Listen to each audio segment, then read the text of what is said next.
Pemerintah bersama Satuan Gugus Tugas COVID-19 terus berupaya menekan angka kasus COVID-19.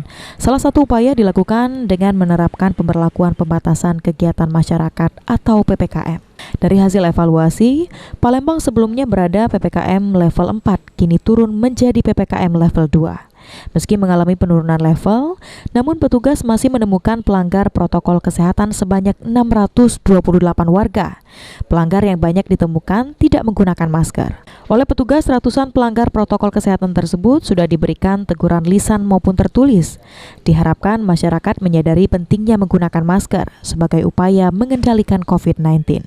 Penurun PPKM level 2, pemerintah telah memberikan kelonggaran kegiatan masyarakat, seperti mal dan bioskop bisa beroperasional kembali dengan menerapkan protokol kesehatan.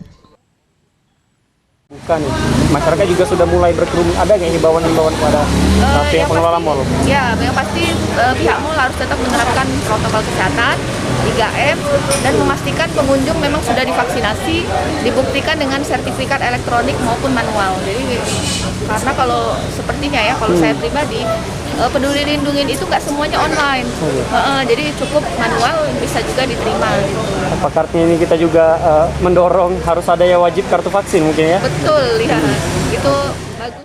Selain itu, Dinas Kesehatan juga menghimbau kepada pihak pengelola mal untuk memastikan penerapan protokol kesehatan ketat serta pengunjung wajib divaksin COVID-19.